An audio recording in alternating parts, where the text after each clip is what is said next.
Washington, I really want to thank you for joining forces with our Manhattan District Attorney's Office to have meetings like this. Now, you didn't come here to hear me. That never stops me much, my wife says. But really, I just want to tell you some ideas that I've already shared with the district attorney. Because we are fortunate in having Bob Morgenthau, who I had worked with for 50 years. And we were so lucky when he had to leave and be replaced that we were able to get a district attorney that was not what you see on TV or in the movies to see how quick he can put people in jail so that people will know who he is. As a matter of fact, with Bob Morgenthau and Vance, they really believe it's their moral responsibility to keep people out of jail, to find people that have been convicted wrongfully, and to spend just as much time trying to get them out, and to make certain that once a kid makes a mistake, that he doesn't get caught in making this a career instead of a mistake. I shared with him what we have been able to do in the Congress and the Congressional Black Caucus and the Hispanic Caucus, and listening to the President after his State of the Union. And you may not have heard it, but I know the DA did.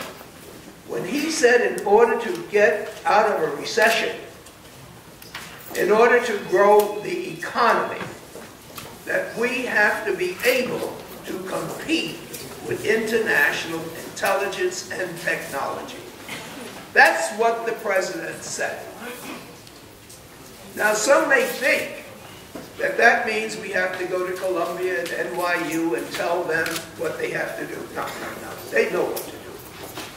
They just need the students prepared to absorb what they know so that we can once again regain our economic power and regain the reputation we've had. You cannot reach that if you have parents who are too young to understand the responsibility of parents.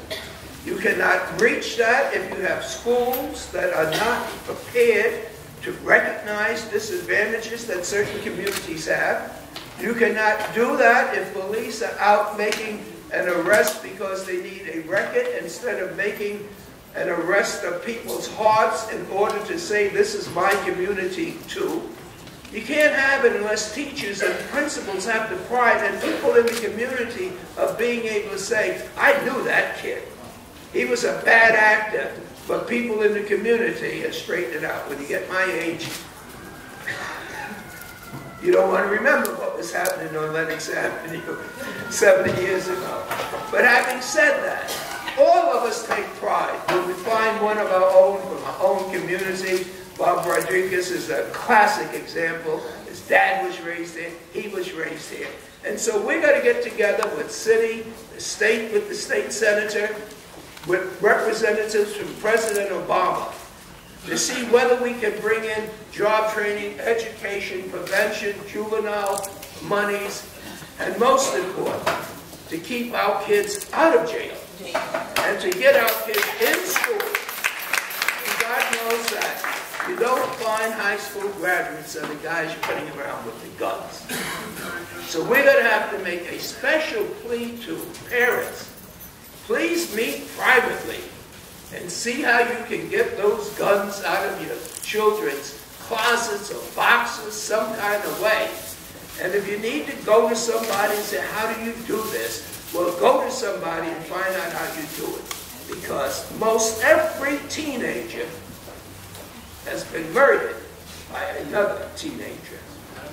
And no one knows which mother is suffering the most.